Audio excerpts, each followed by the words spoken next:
The following is an Operation Podcast production. 1 in 40 people globally suffer with OCD at some point in their life. That's about 8 million people here in the United States alone. 1 in 100 kids suffer, affecting millions of families in the US. People think about OCD as a personality quirk, right? Flicking the lights on and off, washing your hands all the time, being particular about a certain thing. It's like a casual, fun term to say. But in actuality, what's really going on is totally different from the, colloquial brand, defined by many as the silent illness or the secret illness because it's so prevalent, so crippling, but yet so misunderstood. You have people fear about contamination, you have sexual intrusive thoughts, religious intrusive thoughts. But at the core, it's people who have these fears they violate their core values and character, crippling anxiety from the time they wake up until the time they go to sleep. You may be living your life. While that's all happening, you're actually imprisoned in your own head trying to make all these fears stop. Your life's happening, but you're not actually engaging in your life. You're engaging in the OCD, but yet nobody else understands that or knows about it.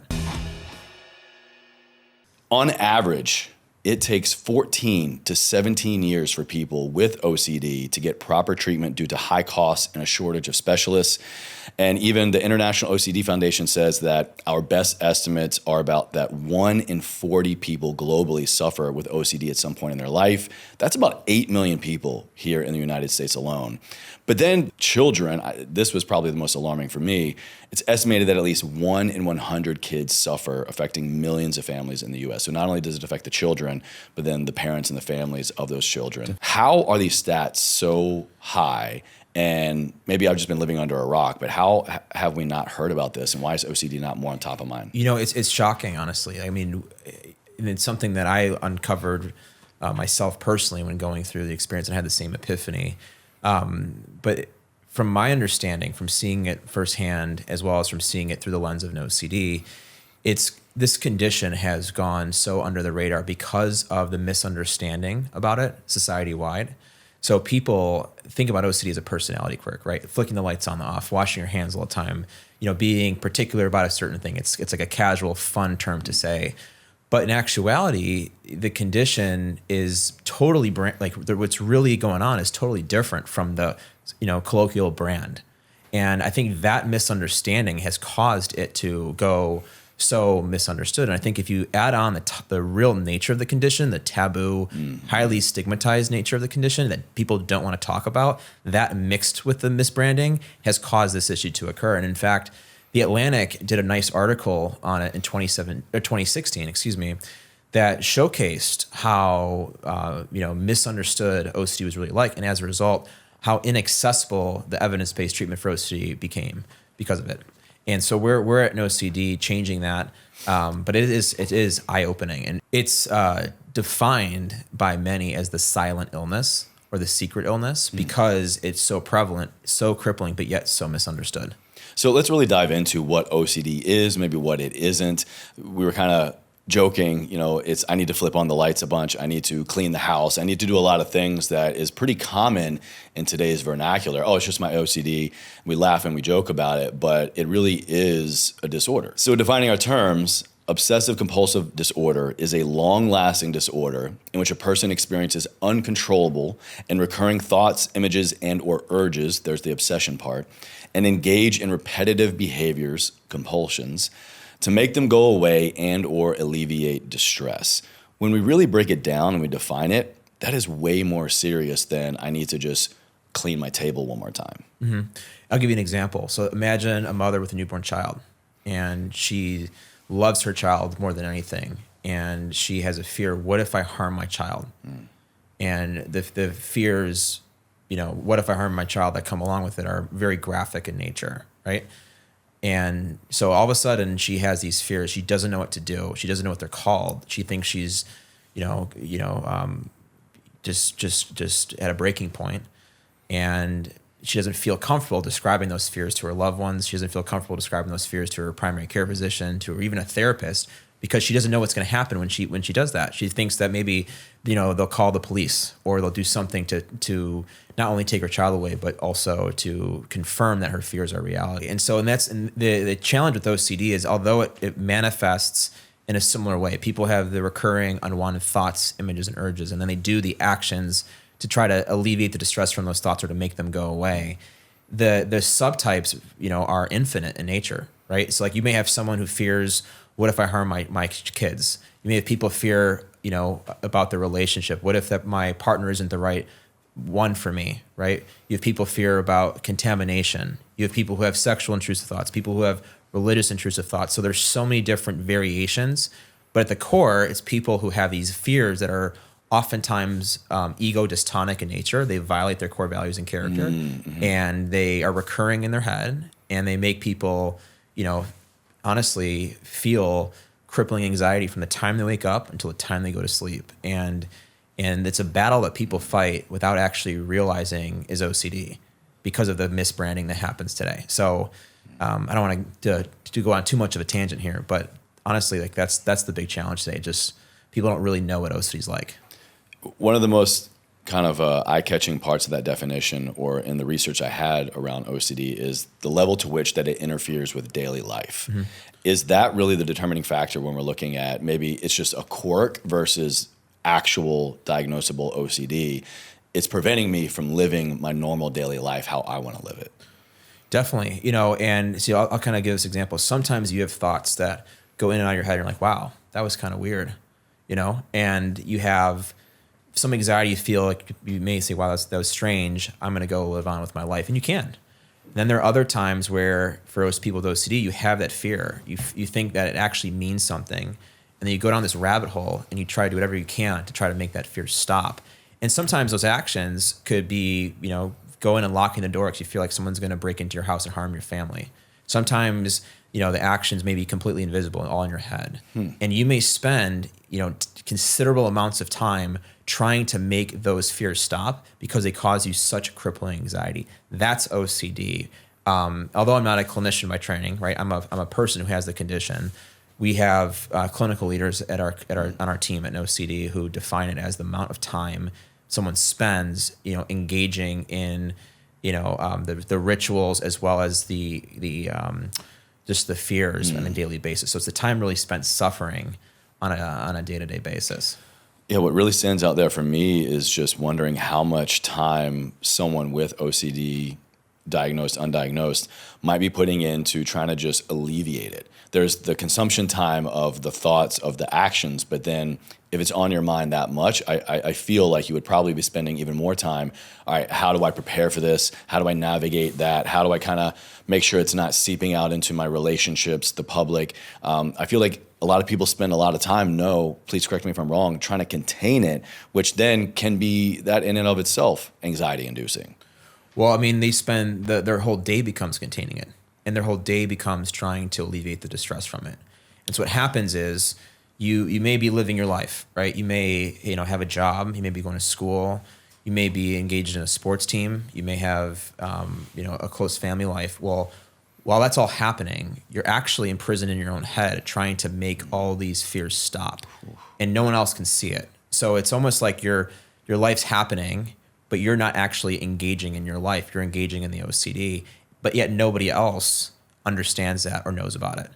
And so that's what makes this condition so crippling. It's not just hey, I'm feeling extreme distress, but you're feeling that alone, and you're doing the day-to-day, just wishing that the day will just, somehow get better, and it doesn't often do that without getting treatment. Move on to harm OCD Sure. and relationship OCD. I think we're two kind of other big ones. Yeah. Okay. So there's harm-based OCD when you fear something bad's going to happen to yourself, or you're going to be harmed, or you fear that someone else that you love will be harmed, or you'll do that to someone else, right? And it's actually one of the more prevalent subtypes or subcategories of OCD, and in that you have people who have unacceptable, taboo, intrusive thoughts. It could be violent, sexual, religious, relationship-based, existential. So fears that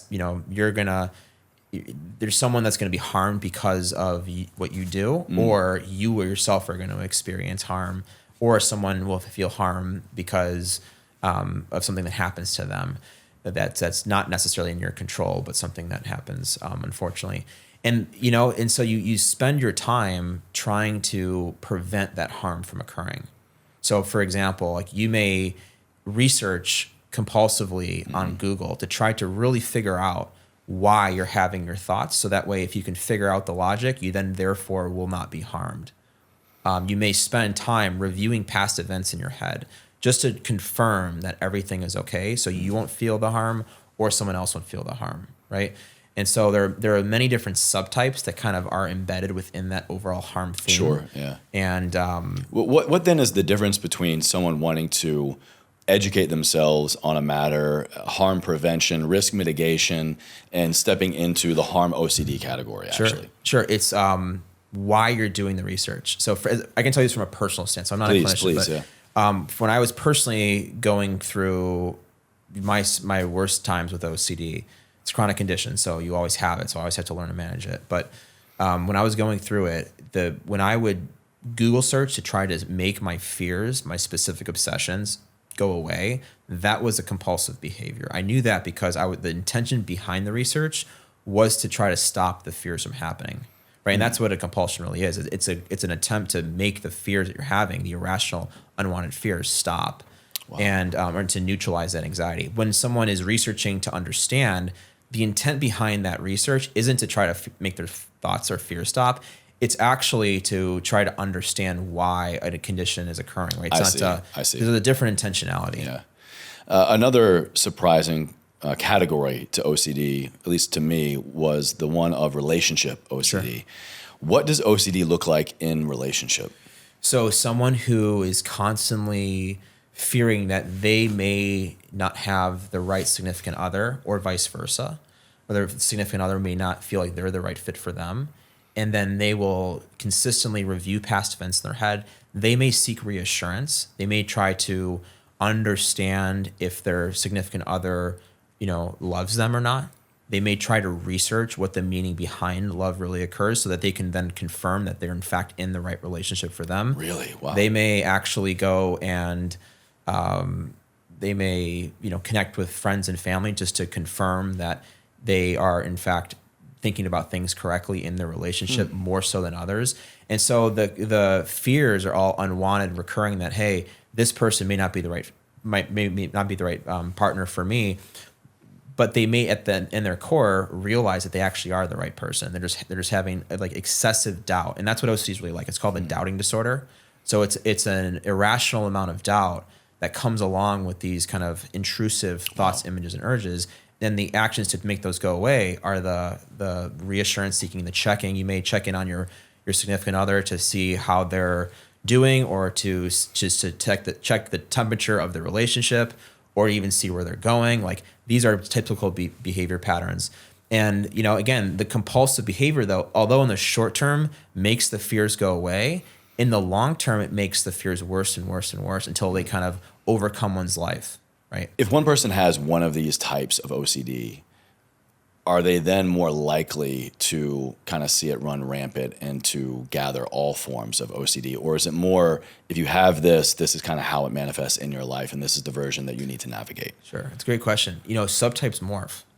So if you have OCD, you may at one point in your life have a specific fear about relationship, like your relationship. Like, you may have relationship OCD, and 2 years later that may morph into religious OCD, right? And so your subtypes can morph, and that's why it's important to not necessarily focus on the subtype, but to focus on the obsessions and the compulsions. If you can recognize that, hey, look, this thought, this kind of response feels like OCD, then you can apply treatment. And the good news is the treatment works across all subtypes. So even if your subtypes morph, the evidence-based treatment for OCD, exposure response prevention, is the right treatment for all different types of subtypes. Well, that's good news. And I want to get into the treatments here in a second, but you've mentioned religious OCD a couple of times. Sure. That's very curious to me. What is that? So it's otherwise known as scrupulosity, where sometimes people feel that they have offended God, and so they will do actions to try to alleviate the distress from offending God. For instance, someone may do an action, feel like it might offend God, and may then go compulsively to confession if you're a practicing Catholic, or you may pray, just to try to make the fear stop that you've offended God, and until the point where you feel like you've prayed enough. And then it does cross into the initial question that you had, which was, how do you know if this action is OCD, or if it's just you practicing your religion, or just being interested in a topic? And it's because of why you are actually, you are doing the behavior. And it makes it such that different religious leaders in different communities could actually identify this issue more so than others. Because if people, for instance, come into a religious leader's, or if someone goes to a religious leader for help, right, and they keep coming back for help for similar topics, and it becomes excessive, there might actually be OCD that's driving that, right? So that could be the difference if a religious leader recognizes it. The difference is someone getting treatment right away versus 14 to 17 years, as you described earlier. As if pastors didn't have enough on their plate already. Exactly. Maybe they need to kind of dive into the mental health side of things on the team as well.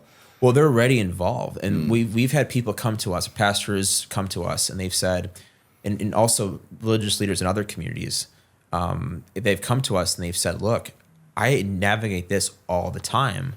I'm so happy you're doing something about it, because you have no idea the number of people that come to me continuously to try to really figure out, how to improve their life. But at the end of the day, they are just, they're compulsing, right?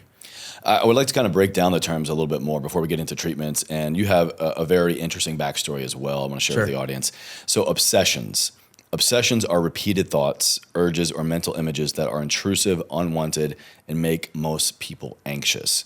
And some common obsessions I want to share with the audience are fear of germs or contamination, fear of forgetting, losing, or misplacing something, even aggressive thoughts towards others or oneself. Basically, unwanted, forbidden, or taboo thoughts involving, like we talked about, religion, sex, or harm, very intrusive thoughts. Is obsession, you think, is this where most people can start when trying to understand, is this something that I am navigating? I think that's the hallmark, right? You typically, as someone with OCD, do not want to talk about the obsessions that bother you most. They violate your core values and character. They're almost opposite from you, and that's why they cause so much distress. And so that if you have those recurring fears and it's around certain topics, and you try to do whatever you can to make those fears go away, you're really not necessarily focused on the behaviors or actions. You're focused on the fear itself. Like the core of it is the obsessive thoughts, and learning how to live with those obsessive thoughts is the most important part, right? And that's what treatment involves. We'll get to that in a second, but most of the issues surrounding OCD come across as first the obsessive thoughts and behaviors, then the actions to try to alleviate the fears, distress. Yeah, and then getting into compulsions, the C in OCD. Compulsions are defined as repetitive behaviors a person feels the urge to do, often in response to an obsession. Common compulsions include excessive cleaning or hand washing, ordering or arranging items in a particular precise way, compulsive counting, praying or repeating words silently. Can you kind of unpack the compulsion part to OCD? Sure. Those are the behaviors that someone with OCD does to make the fears stop. And the challenge behind those behaviors is that they're actually what's driving the obsession, right? So if you think about the term OCD, obsessions, Obsessive-Compulsive Disorder, everyone has intrusive thoughts. People with OCD, they'll do the actions to try to make them stop, and because they find meaning in the thoughts. They can't accept uncertainty. And so the compulsive behaviors are the person with OCD's action to try to find certainty behind and get answers to those really crippling fears. And so if you think about the term, it's really, OCD is really the compulsion disorder, right? Because compulsions drive the fear. And if you can learn to stop doing the compulsive behaviors, what ends up happening is your brain rewires and you learn to accept uncertainty better. Do the obsessions then kind of fall apart? Exactly. Okay, wow. And the obsessions then you stop having as much, you stop doing the reactions or the actions to try to neutralize the obsessive fears, and you just let them occur, and then they stop having as much meaning. And then when that happens, then all of a sudden your life starts to improve because you learn how to accept the uncertainty behind the fears, and then you then make that a habit, and then all of a sudden, your life, it's just amazing how fast it gets better. That's incredible. Yeah, so it's pretty exciting for somebody, I think, to not be so overwhelmed with, I need to navigate all of this. If I could target and work on, and again, we're going to get into treatments here in a moment, but just target this compulsion aspect by really focusing on that, I will also be focusing on all these other areas it's possibly affecting. Right. So you want to, and that's why treatment's important, because you have to get specialty treatment to learn how to accept uncertainty, how to stop doing compulsive behaviors. And there's very specific treatments that work for that. And we can get into that in a second, as you mentioned, but The challenge with OCD is it's very prevalent. It's extremely severe when untreated. But the good news is it's one of the most manageable, serious mental illnesses. Great news. So great news. Yeah. So before we get into treatments, there are some pretty alarming risk factors, again, all new to me, that I had no idea, never would have thought something like genetics, biology, temperament, or even childhood trauma can actually turn into or be a risk factor for OCD. Let's go to trauma. How can a traumatic event in one's life, particularly childhood trauma, and the research I showed here talks about how some studies have reported an association between childhood trauma and obsessive-compulsive symptoms. More research is needed to understand this relationship, but in your experience, what's the relationship between trauma and OCD? People with OCD often experience trauma. So people with OCD, they typically experience other issues too, called comorbidities, and those are issues that co-occur with their OCD symptoms. So for instance, someone may have OCD and then as a result, they may experience anxiety or they may become very depressed given the impact that OCD has on their life. They may also have trauma too that co-occurs with OCD, which makes their OCD more complex. And sometimes the trauma comes first, sometimes the OCD comes first. There's a lot of research today happening to try to understand the connectivity between those items. Like, we know today there's some genetic connection between OCD because you can see it in the amount of family members who have OCD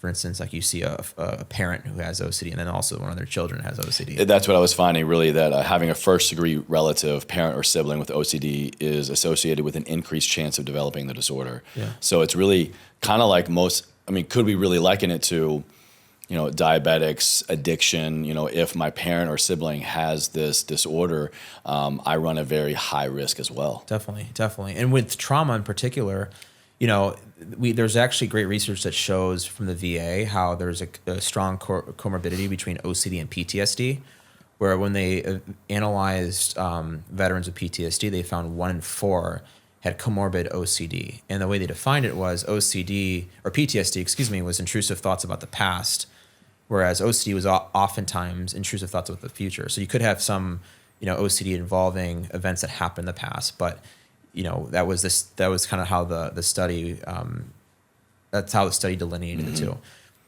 which shows that there's quite a bit of comorbidity, and that means that you need really like nuanced treatment to help people who have these kind of severe issues. So typically, just generic talk therapy doesn't always work. So let's get into treatments. Hopefully we haven't been scaring too many people with all these stats and understanding OCD, but it is very exciting to hear that there are a lot of modalities, and there are a couple, particularly one, exposure and response prevention therapy that seems to be really, really helping a lot of people. Yep. And I understand that NoCD really kind of specializes and focuses on ERP. This seems to be the gold standard OCD treatment, even partnering with insurance plans to make it affordable, which is incredible. So inside what you all offer, what is ERP and why are you focusing so much on this modality in treating OCD? Sure. First, I want to say that NoCD specializes in delivering treatment to people with OCD. And within the OCD, comorbidity is the norm. It isn't the exception, right? So most people have co-occurring conditions. And so what we do is we focus on one community, and then our goal is to deliver treatment to that community in an effective, affordable, and convenient manner. So inside the NoCD platform, someone can come in, they can do live face-to-face sessions with a licensed therapist that specializes in OCD and in ERP. Which is great. So many of us are already used to that, telehealth, remote therapy options. So this really isn't a whole new world that someone needs to get used to. Totally, exactly. And then between sessions, they get the support from different peer communities and self-help tools. But ERP, why it's important, right? And it's the treatment that is considered the gold standard for people with OCD as defined by the International OCD Foundation, dozens of peer-reviewed studies, the American Psychiatric Association. So OCD is a condition that has obsessions and then compulsive behaviors. And the compulsive behaviors end up, causing the fears to grow worse and worse over time. So what ERP does is it intentionally exposes people to their obsessions or their recurring fears. And instead of doing those compulsive behaviors that make the fears worse, people learn how to accept uncertainty. And a therapist trained in ERP will teach their patient or their member, we call them members in OCD, to learn how to specifically respond to their fears such they don't do the compulsive behaviors. Like if then. Right. So like if, for instance, if you are a mother with a newborn child, going back to that initial example, and you have fears of what if I harm my child? Or specifically, what if I throw my child out the window? Very graphic fear that cripples, that can cripple a new mother. We've heard this fear quite a bit. What someone with OCD may do as a compulsion is they may actually avoid their child. They may not be able to hold their child. No. And they may not be able to be in the same room with their child. And because they're so afraid of this fear. So what ERP would entail is they would say, okay, step one, we have this fear. We're going to purposely trigger your fear. We want you to be in the same room as your child. Okay. As opposed to trying to, go out of the room, we want you to accept the uncertainty and we want you to just stay in this room for the next 5 minutes. And the therapist is there with that patient as they're experiencing this. And so if you think about it, like you're basically, confronting the fear. Your worst fear. Your worst fear. And so then you may be able to do that after some time. Well, you may not be able to hold your child yet. So then what happens is the next phase is, okay, you're now able to go into the room. Let's go and let's now hold your child. We want you to hold your child for 5 minutes and we want you to practice accepting uncertainty so you're not running out of the room.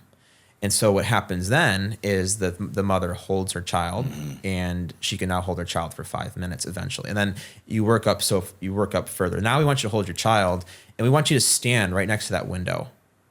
And we want you to hold your child while you're standing next to that window. Because we know that the mother is experiencing OCD. You're really getting them as close to that line of their greatest fear as possible. Exactly. Wow. And what then happens is they realize that in that point in time, they're able to accept uncertainty. They're able to manage with these fears. Yeah. And they're going to, as a result, not do that compulsive behavior, which is running out of the room. Well, then you may be able to accomplish something really meaningful then. You may have other compulsive behaviors you do. You may actually seek reassurance from a family member. So now we want you to hold your child, stand next to the window, and we want you to, say to yourself, well, maybe I will, be in a harmful, or maybe I will harm my child. I'll accept the uncertainty and move on. So you're accepting your uncertainty behind your deepest, darkest fear, and you're not calling your loved one saying, hey, I'm not sure what to do. I keep having this fear. There are so many offshoots to this. It seems really hard to kind of contain all of these what ifs. Exactly. There are many different types of behaviors that people do as safety-seeking behaviors. And that's why you need to see a specialist, because what a specialist will allow you to do is a specialist will allow you to understand all the specific actions that you do to try to neutralize or reduce distress. And by identifying those compulsive behaviors and by learning how to manage your fears such that you don't do those compulsive behaviors, you'll then regain your life. Wow. And that's what is most powerful behind treatment. And so the challenge with now going to the alternative, the challenge with talk therapy is that oftentimes with OCD, you have these fears, right? Well, when you go to talk therapy, you're often taught to challenge the fears, which is a compulsive behavior, right? So in certain cases, if you go to see the wrong therapist without understanding yet you have OCD, you'll not only do treatment that's ineffective, you'll do treatment that's actually causing you to do more compulsive behaviors. Yeah, this part completely blew me away. Not to discredit anyone taking charge of their life and their mental health. I think anyone choosing to go see a therapist to work on whatever they feel they need to work on is incredible. But to hear that working with a therapist that is maybe not trained in certain ways to help navigate true OCD can not only be not the best use of your time and money, but potentially harmful. Yes. It's a blatant failure of the healthcare system. It's because you have so many people today with this issue. They're oftentimes doing whatever they can to try to make their fears stop, right? And then as a result, they're trying to seek help. Well, when they seek help, if they don't get a comprehensive assessment to understand what they're going through, then they'll get treatment sometimes that's not only ineffective but harmful. And, what then happens is people with OCD become severely depressed. Right? I mean, there's a high rate of suicide within this population. And my guess is from seeing the research, you could probably prevent quite a few people from becoming, suicidal if you get them the right treatment earlier on in their journey. Similarly, when people, going back to that example we talked about, Sometimes people self-medicate to make their fear stop. Like what? What are examples of self-medication for people with OCD that aren't yet getting professional help? So an example is going back to that mother with a newborn child. Again, just focusing on it because it's the example we've used. That mother may end up drinking excessively to try to alleviate the distress from her fears because she loves her child more than anything, and she fears that she may actually harm her child. So it's, again, ego dystonic, violating her core values and character. And then till she doesn't know what to do to make the fear stop and to make the anxiety stop because it's crippling her, she may then drink. And then over time, that may lead to additional issues. In your experience and all the work through NoCD, are you finding that substance abuse is probably the most common and most dangerous self kind of coping mechanism? Well, our chief clinical officer is a world-renowned expert in both OCD and substance use disorders and the treatment of them at the same time. It's a very common comorbidity, right? So people with OCD can develop substance use disorders when they go untreated. And I think the research shows it's about 1 in 4 people with OCD suffer with a substance use disorder. Jeez. And it's because of the high prevalence of misidentification up front, right? So you could simply fix this problem if there was national awareness and national screening for this issue. And because it's so treatable, it's actually a solvable problem. So there is a high rate of correlation between those two issues. And the problem is too, when you go and you don't talk about what's going on in your head because you're embarrassed, right? People then define you by the downstream issue. So you may get defined by your substance use disorder, but it's actually being driven by undiagnosed OCD. Which I would even make the statement, most people, majority of people who suffer with a substance abuse disorder, it's not the alcohol, it's not the substance, it's not the drug, it's not whatever. It are these underlying mental health concerns. There's a lot of that. So I mean, from our clinical team, it's very common. That's what they mention. And to you all's credit, when I was kind of diving more into NoCD, you all have an incredible stat about how you really help people through, especially ERP. And your therapy is clinically proven to reduce OCD symptoms in over 90% of members. That's outstanding. So, and I would say, that's just a function of ERP. What NoCD does. So when we started NoCD, the goal was to make this extremely effective treatment more accessible, right? We realized that the treatment wasn't getting delivered to people, not due to clinical issues, but due to operational issues. So we try to fix that.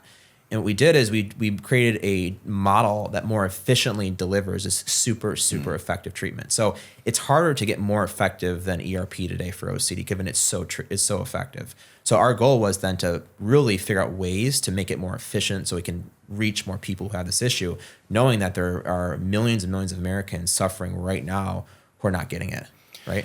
I mean, to combine the most effective treatment model currently known for a rampant disorder with on-demand service that I'm even understanding, can be covered financially, which I think is one of the biggest barriers to most people healing and advancing and moving forward in their life is cost and access to care.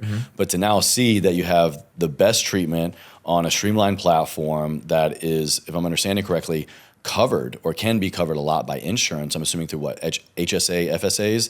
I mean, that's incredible. Well, it's covered through commercial insurance. So we have.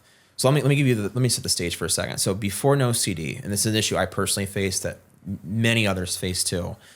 And this was before virtual care. You were only able to access a licensed therapist that specialized in both OCD and ERP in very specific areas of the country. They charge about $250 to about $400 a session. The Atlantic wrote an article on this. It was not covered by insurance, and those therapists would have 8-month to 2-year-long wait lists.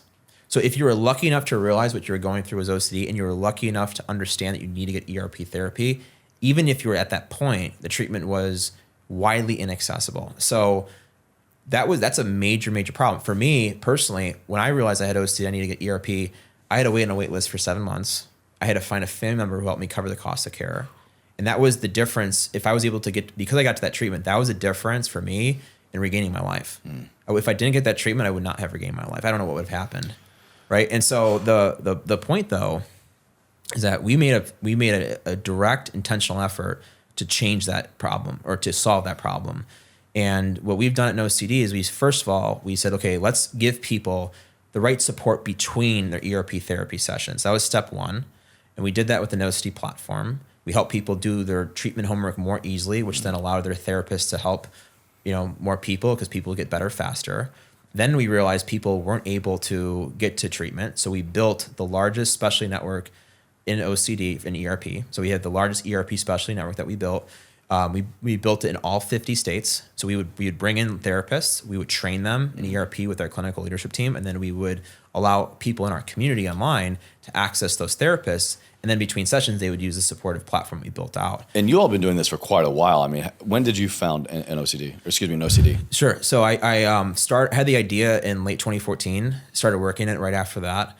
So it's been almost 10 years personally. Wow, that's incredible. But we became an accredited venture capital backed company in early 2018. So it's been a little over 6 years. But I'll say this. So now, because of our national network, we've been able to partner with many leading insurance companies across the country. There are about 140 million Americans now that can access ERP specialty care through NoCD with just a copay. Amazing. So we brought the price down for those people from $250 to $400 a session down to a simple copay. Wow. We have we've reduced the wait time from between 7 months to 2 years to less than 7 days on average. Outstanding. In all 50 states. Outstanding. And we have more progress to be made. We want to get to a point where every American is covered, and then do the same thing internationally. Now, is this something that if I'm listening to this right now and I feel compelled to reach out and I want to learn more about what NoCD has to offer, I'm taking this episode as a call to action for my life, my health. Do I need to go to my primary care provider and get a referral, or can I just get started right away? So you can book a free 15-minute phone call on our website. And then from there, what we typically do is we try to connect you to one of our licensed therapists who we train. We take them through a comprehensive training process. Actually, they have to test into our network too. So not only do they get trained, but then they have to verify their understanding in everything related to OCD. And then from there, they can start seeing people in our community, our members. Wow. So then you can book a call. You can learn to see if this is covered by your insurance. If it is, great. If it's not, we have different payment plans to help make it a little bit more affordable. And then you can connect one of our clinicians and get started. In certain cases, some health plans or health insurance companies will require you to have what they call a prior auth, meaning you have to first get authorized by, for instance, a psychiatrist in their network or a primary care physician. So there's one health plan in particular that's like that, Kaiser Permanente. Okay. Well, Stephen, can you please kind of take us back to your story a little bit? I want to really drive this home for the audience that this is not just somebody that created a platform and is connecting some dots that no doubt is helping a lot of people. It's because you needed this help yourself. Can you take us back to your story and where this all came from? Sure. So I didn't have any real major concerns growing up with my health, fortunately. I had a pretty normal childhood. I'm from the Chicagoland area, and I had one of 5 kids, and so grew up with the same old things that most kids go through, right? Fortunately had some great parent support, right? And went to school after 2 years or so in school. I played college football at a small school down in Texas. Everything was going well there. Came home for summer break and started having the hallmark OCD symptoms, the intrusive thoughts.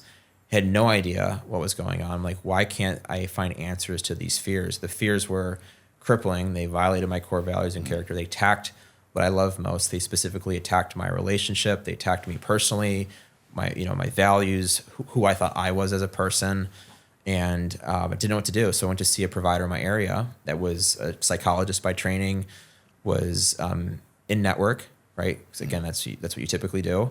And the psychologist said, look, what you're going through is just anxiety. I want you to take a rubber band. I want you to snap it across your wrist every time you have a thought. So I started doing that.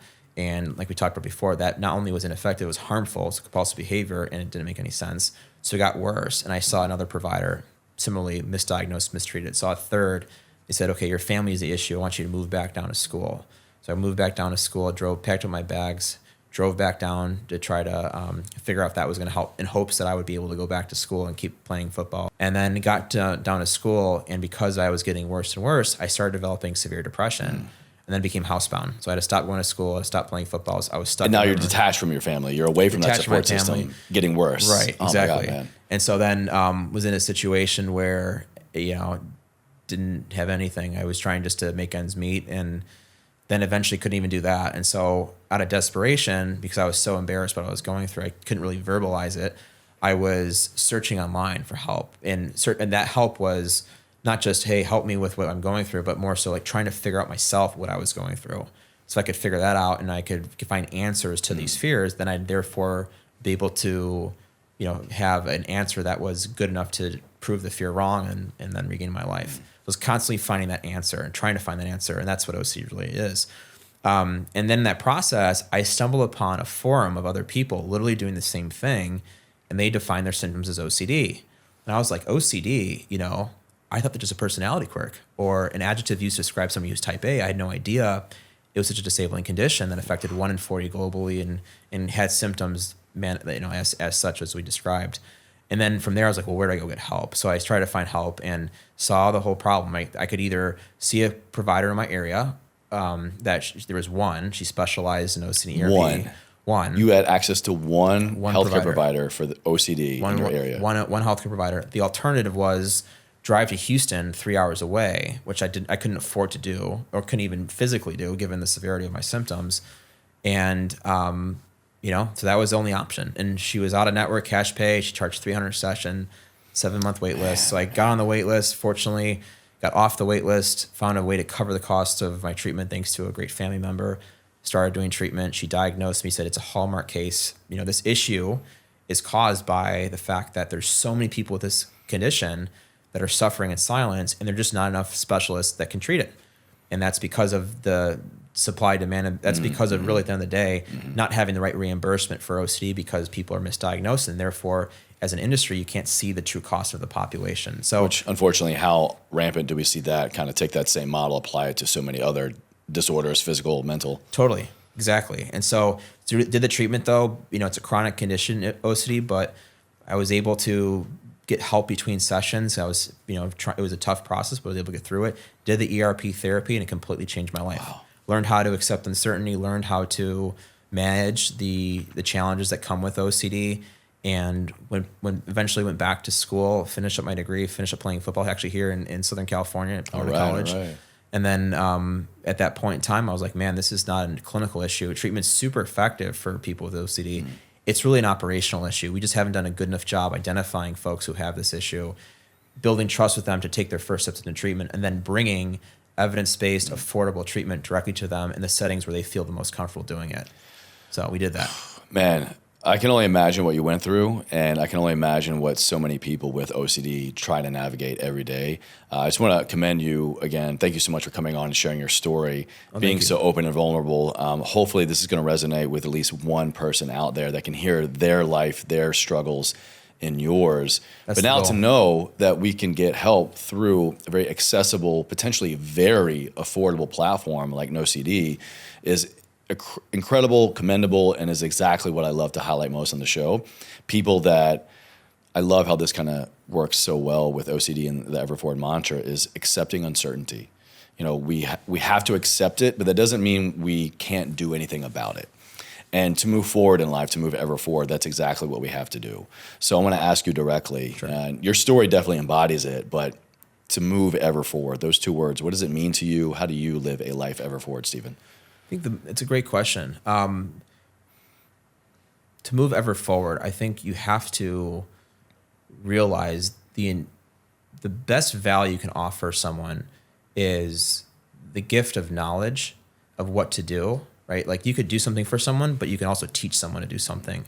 And that's what, for instance, NoCD is about. We want to teach people to basically have the tools needed to live their own life where they don't have to worry about OCD. They can focus on the actual elements of their life that are important, right? Not the OCD. OCD isn't important. What's important is being available for your family. What's important is, being able to grow as a person, and having an ability to teach someone to do that is critical. And so the goal for many of us at NoCD, not just me, but others who have this issue, have joined the company, some of them have actually gone through NoCD therapy, is to be able to empower others to have that exact same, that they have that same experience. And, honestly, that's what pushes me ever forward, right? Is to figure out how to best get people to know what to do and to teach them how to eventually get better so they can focus on their life and the positive attributes of it.